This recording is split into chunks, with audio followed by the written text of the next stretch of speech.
You know, these fish, they're sitting out here. I mean, I'm sure there's probably 10, 15, 20 of them on top of this bar, and they're just waiting until the bait gets over them. So that's why I run that hydro wave, you know, on a frenzy shad pattern, and I like to run it with a 30-second delay.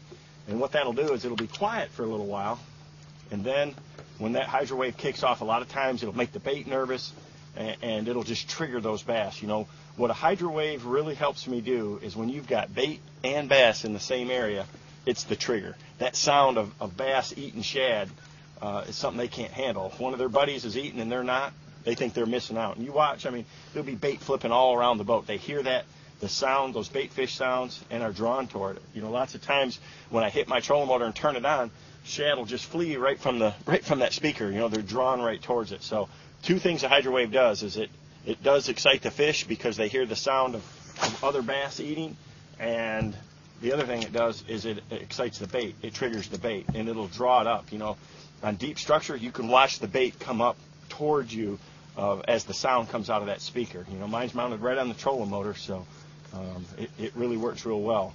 And I just try to match the sounds for the conditions that I have out here on the water. You know, right now it's pretty high, bright skies. There's not a lot of wind.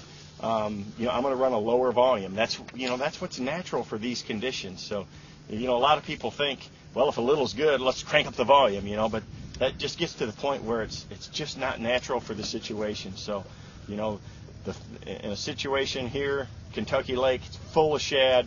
I'm going to use all the shad patterns that are here. You know, I've got schooling shad, I've got fleeing shad, and shad frenzy, which is really my favorite. You know, when I've got conditions like this where the water's still warm and the fish's metabolism is pretty high, and I can see some good activity like this where they're schooling, I'm going to run that frenzy shad. That's the sound of bass attacking shad, and shad that are shad that are scared, and that's what triggers that competitive instinct in the fish. So, you know, it's just a really good thing where not only will you get more fish to bite, but if you fire up a school, you can keep them excited for a longer time because they keep hearing that noise. They keep hearing some of their buddies eating, so they just keep looking for something to eat.